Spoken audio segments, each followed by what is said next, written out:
Good morning, ladies and gentlemen. Today you find me in or near Lichfield. Lichfield is a sort of smallish town. I hope you can hear me over the traffic. It is a smallish town in the Black Country, on the very east of it, and it is the site of something rather exciting. Are you ready for this? Here it is. This is the Lichfield Canal. Now then, it's probably a good idea for me to explain what I'm doing here and why I'm doing it, assuming you can hear me over the traffic. See, with the current canal crisis, it's very, very difficult for me to go on a trip on my canal boat because a lot of locks are closed. So I'm going for a lot of walks instead. And if you're going to go for walks, it seems sensible to me to go to areas of the canal which you cannot visit by canal boat, or at least not yet.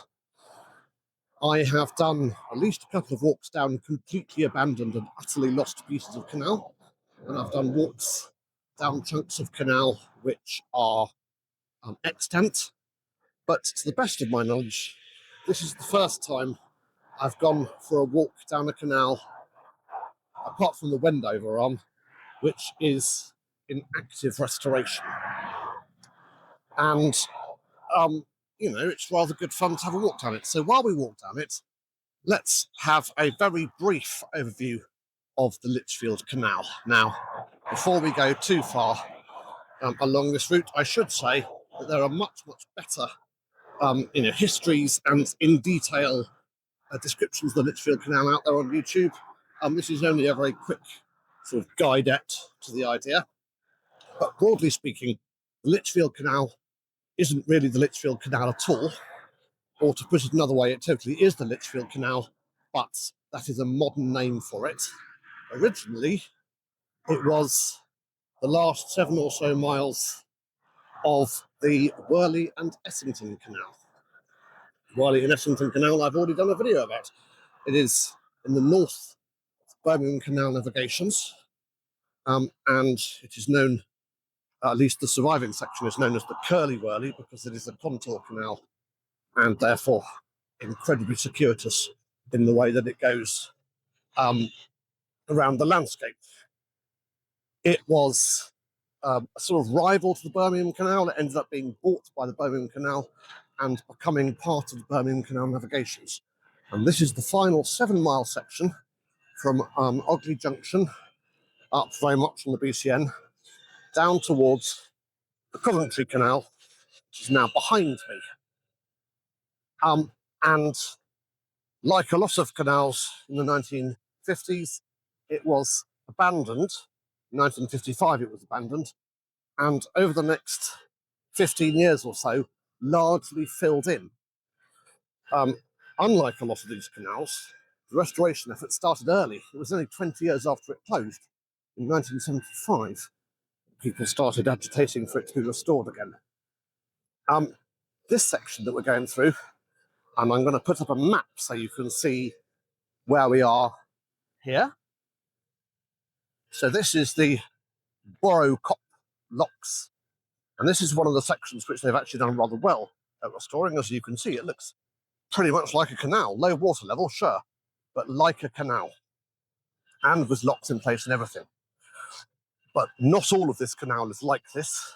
Because it was so comprehensively filled in, there are various points where they've built roads across it or built houses on the line or whatever. And so there are various points where it is going to have to take a minor detour around the sort of modern architecture that's there. So in many ways, this is a really, really good time to come and see the Lichfield Canal, because you can see it in the process of being restored. I don't know if you can hear, you probably can, but there's a large quantity of building works going on over there related to this canal. And it's a really good opportunity to see what it is the canal under restoration looks like. Here is a recently excavated lock chamber, Let me just look down there like that. And you can see that, okay, it's missing its doors, but the lock chamber is largely complete. If I go up again and have a look down towards the end of the lock where the sill is, we can see that the sills are largely complete, in need of a bit of tidying up, but not too bad for it. This is quite an unusual opportunity to see where the water comes in, down through these paddle holes here. And of course, these aren't lock gates at the top. This is a stop plank section, but the canal is keeping water beyond it. Not quite sure why somebody has put a floating duck house in the middle of the canal, but never mind. This is one of the original sections of canal.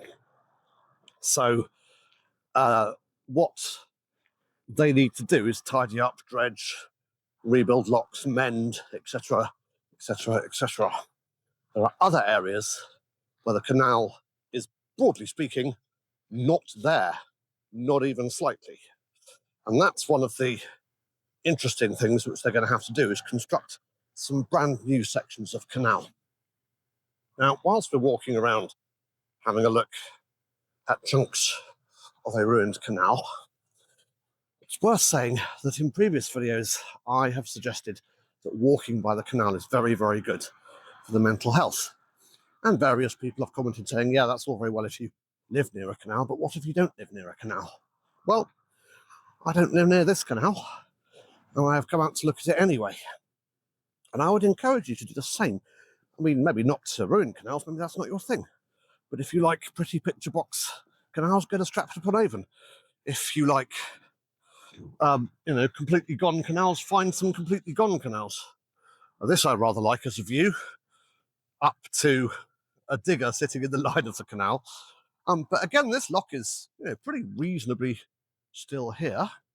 It's missing its paddle gear, it's missing its gates, and it's got this bridge across it. But it's been rebuilt. If you have a look here, you can see it was rebuilt in 1999, and it is just waiting for chunks of the canal to be finished. I'm just going to pause so that some people can walk past. Well, that was a lovely couple, and I had a nice chat. So, where was I? Yes, we were talking about going for a walk along canals that are in the process of being restored. You won't find too much of that around, but this is a very, very good place. We'll have a look. Let's go up to where the canal is no longer in water and have a look to see what it looks like there. We were also talking about the fact that because some of the canal has been actively obliterated, they are going to have to rebuild chunks of canal in order to connect it up to the main system. And nowhere is that more apparent than if you've ever driven along the M6 toll. You may well have come across an aqueduct connected to nothing at either end, which has been put in place waiting for the day when the canal reaches it. It's an astonishing feat, really. But in the meantime, they're busy cracking on with some rebuilding. Now, I'm going to guess that that road entrance is going to have to go at some point because we're looking at the canal. You can also see chunks of what used to be culvert. So when they filled in the canal, they have a tendency to, if you just fill in the canal, what will happen is it rains and then it floods. So you put in pipes underneath it, and that carries any sort of extraneous water away. That's one of the things which they're going to have to deal with. Now, it is very tempting, especially as a boater, to condemn all this canal closure as essentially cultural vandalism. And to a certain extent, I think it probably is. But, oh wow, look at this. This doesn't look like, well, it looks like it was a lock, but it looks like it's not going to be a lock because it looks like they're going to put in a terribly narrow channel. I wonder what they're planning to do about that. Interesting to find out. But yes, you have to, oh, hold on. What's going on here? Lock 24 used to raise boats here, but now the canal has to go onto Cricket Lane without a humpback bridge or a removal bridge, so a cutting is needed and a new Lock 24 built on the other side. If the cutting took the same line as the original channel, it would conflict with the structure of the wharf, so it has to be above the lock to be rerouted. There you go. So that's what's happening here. Rather marvellous. Yeah, you have to bear in mind what the BCN looked like in its working lifetime. It ran, for purely commercial reasons, between various places of, pretty stinky industry and pretty unpleasant stuff. And, the canals for much of their life were an absolute and complete nightmare. So in the 1950s, when they were closing this dam, this was a horrible, stinking, derelict ditch. And they probably thought good riddance to bad rubbish. Now, for my money, they could have, been a little bit more foresighted, and they could have paid slightly more attention to people like the Inland Waterways Association. Although, in fairness, that was broadly, a few mad people with old converted working boats desperately trying to navigate along canals that clearly were manifestly unnavigable. But, I think they could have been a bit more foresighted. Certainly, 20 years this canal was closed, and it has then taken 50 years from that date to get it to this state. So a small amount of not caring produces a large amount of need to work.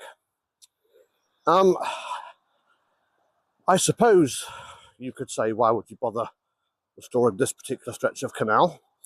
The ultimate answer is because it's there. And there is an alternative answer, which I'll talk about in just a minute. Before we do that, I think we've got a chance here to see what the filled-in canal looked like before any attempt at restoration.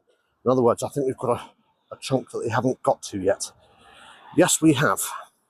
Now, if you remember my video about the Newport Pagnell Canal, this will probably be very familiar to you. This is what a lot of abandoned canals look like. A slightly wider than you would expect stretch of green next to a road, because that's a convenient place to put a road, with newish houses on either side. And, you wouldn't necessarily think there'd been a canal here because it's filled in. And then just occasionally, you will turn round a corner and you will see a sort of saucer-shaped depression in the ground that makes it clear that there once was a canal here. So, for example, just as you go past this bush, and we can see straight ahead of us, which is very clearly a canal track. So, this stretch of canal, whilst it doesn't look anything like a canal, is actually relatively easy to restore. It's all still there. Let's go back and have a look at a section where they've had to be a bit more creative. All right, here we are back at the beginning of my walk. You can see some of the culvert pipes being pulled out. But one thing you can see is that this canal just comes to an abrupt end. And the reason it comes to an abrupt end is that some silly sausage has put a main road just to the right of me and a slightly less main road just ahead of me. So there are some places like this where the canal restoration is going to have to follow a different path to the original. So let's have a look at the map. Here is where the original path ends. Here is the map, and this is the route that it's going to have to take. I wonder if we can see anything along that route. Let's go and take a look. Okay, so slight correction. Where you can see in the distance the canal curves towards me, that's where the original canal left and went through at road level on this main road. So this section you can see towards me is a new section of canal, which is going to go under this road at an appropriate level, presumably with a bridge, continue on over here, and join the old canal back over there. So I'm going to go and find out where the next section of Still Lichfield Canal is, and we will talk about the end of the video there. See you there. Okay, here we are at Darnford Moors Ecology Park, which is a section of canal which is sort of the original line, but not exactly. So this is the original line of the canal. Here are some concrete structures which are going to form essentially a culvert, the canal going through. You can see where the towpath is going to be on these structures, rather splendid. And this is the original line of the canal, but as we walk down a bit, in fact the original line of the canal very, very slightly to the right of us, and where we are going to walk now is a slight realignment. Now, never mind the actual details, let's talk about what I was sort of getting at slightly in the earlier section of this video, which is the idea of cultural vandalism and closing the canals. Now, okay, a lot of the canals were pretty grotty, but some people had the vision to see what could and should in the future. And one of the things about the Birmingham Canal navigation is that it is actually relatively well connected to the south. There are several different ways you can get onto the BCN from the south, but getting onto the BCN from the north, you basically have only two options. One is to come in at Wolverhampton, which is not in the north, it's in the west. And then the other is to take other canals down south and come in from the south. And this was one of two major connections, the other one over at Hatherton, to, in this case, the Coventry Canal, but canals to the north of the BCN. And that is where I think closing this particular canal was fairly short-sighted. And again, obviously I understand that at the time there was no thought that there would be a possibility of extensive leisure use of the canal, but nevertheless, I think it was a bit short-sighted. What we are doing here is walking along the slightly realigned section, and I think in a minute ahead of me we're going to go over and cross back onto the original track of the canal. And you won't be able to see much of that because this whole chunk was just completely levelled and filled in. So really what they're doing here is making a new canal that follows more or less the line of the old canal. And again, some people say, well, hold on, if you're building a brand new canal, effectively, why are you bothering to follow the old track? Why not just build it wherever you like? And I suppose I can see that, but there is a feeling of, I think, of restitution, of putting right the wrongs of the past in restoring something like the Lichfield Canal. Now, that's more or less all I've got to say about this, apart from canal walking in general. I would urge you to do it. It is tremendously good for you. You don't have to live near a canal. You can drive to a canal. I know that seems a bit perverse, driving to go for a walk. But honestly, the difference between going for a walk by a canal and going for a walk just like, along a road is extreme.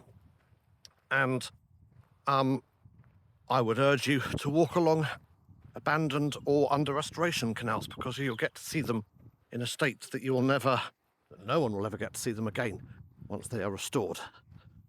I think that's broadly it. Just an exhortation to do these things, to go for a walk. You'll feel all the better for it. You do not have to own a kayak or a boat or a bicycle or a fishing rod. You can just use your feet and you will be happier and better for it, I put it to you. And that's about me. I hope you've had a nice time walking with me along chunks of the Lichfield Canal, and I shall see you next time. You like these videos, please do like and subscribe. Goodbye.